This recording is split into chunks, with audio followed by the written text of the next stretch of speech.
Hey guys, it's coreross and welcome to this short guide for Outbreak. So Outbreak is Rainbow Six Siege's new cooperative mode that'll be around for 4 weeks, and it's extraordinarily difficult, especially in pandemic mode. So we'll go through some of the basics and some of the tactics that will hopefully mean that you can survive. So to start with, one of the major things you're going to want to do is find the resupply boxes. So there's ones for health, there's ones for ammo, and there's one for gadget. And these spawn randomly in every single map. So it's good to find out where these locations are before you actually defend an objective. That way you can heal up or get more gadgets and get back into the fight quicker. And definitely keep an eye on your ammo count. Now let's talk about who are the best operators. So up first is Doc. Now the reason Doc is such a good choice for Outbreak is because he can self-revive, he can heal people from range, and he can boost your health. So he is incredibly vital because your teammates will be getting downed, especially in pandemic mode, quite regularly, and Doc being able to revive people from range is great. Not only that, he can also revive NPCs, so these are people you're actually protecting in the missions. You might be escorting them or actually defending their position, and they go into the down but not out state before they die. So if you can revive them from range with Doc with much less threat, then that is hugely important in pandemic. The next operator I recommend is Finka. Now the reason I recommend her is, again, she can revive people, but she only has one use of her gadget before she needs to resupply. However, she instantly reses anyone in range, so any of your teammates, which is really handy. So if both of them get downed and you're getting into quite a pinch, you can revive them both, which is great.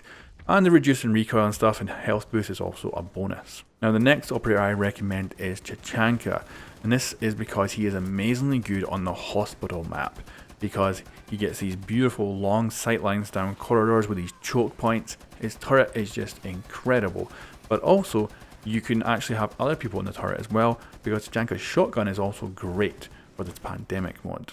Now let's talk about the different kind of hostiles that you actually have in the Outbreak mode. So we have 5. We've got Grunts, Breachers, Rooters, Apex, and Smasher. So let's start with the Grunt. They're kind of your basic mob.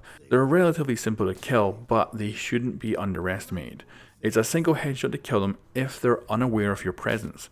But as soon as they know that you are there, they actually grow armor, and then it'll take a couple of headshots to actually bring them down. And if they get in behind you and start slashing you, they can actually do some considerable damage.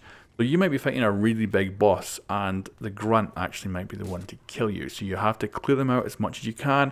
The less you have, the less damage you'll take, the less times you'll get downed, and the better you can do in pandemic mode. The next hostile is the Breacher. So these guys attempt to run up to you and explode.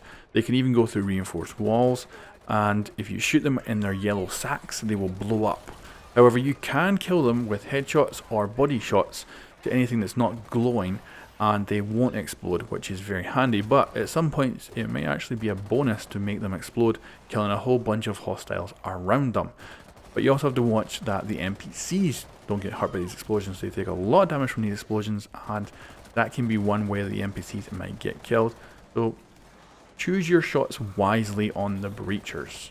Now the Rooters attempt to snare you and stop you from moving, and they'll do this to one of your teammates, and you'll need to do some damage to the Rooter to actually get that friendly player released. Now my best bet for these Rooters is a shotgun.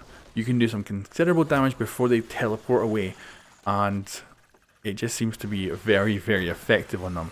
Now we have the leader. This is the Apex. This character actually spawns in other mobs, usually Grunts. However, they are buffed, so they're better than normal Grunts, and it'll continually spawn these Grunts in. So the quicker you kill the Apex, the better. So you want to try and get as close as you can to as much damage as you can, but you don't want to get too close. It does have an AoE effect that will push you away and do considerable damage, but you do want to keep on it. It will attempt to get further and further away from you. You want to keep with it and just do as much damage. The quicker it dies, the less enemies you have to deal with. So it's all about DPS. They will also blind you as well with an attack, but you can dodge that by going left and right, but you just have to time it perfectly.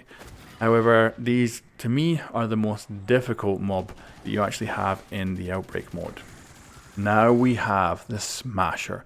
So the Smasher is the biggest, he's the tank, he doesn't take any damage from the front whatsoever, you need to attack him only from behind, he has this red patch, and he's also blind, so he's based on sound. This means if you shoot him, he'll actually turn and face you, which is very handy. So it's all about splitting up as a team and coming at him from different angles. What you can also do though is throw explosives at him. That will cause him to actually charge. If he charges into something solid, you'll get stunned and you can actually go in behind and do a melee attack and do lots of damage. And this is definitely the quickest way to kill him. And this one to me is the one you learn to kill very, very effectively. It's a very simple mechanic. You only really have to worry about the one guy. There usually isn't so many other mobs around. If there are, you can clean them out quite easily.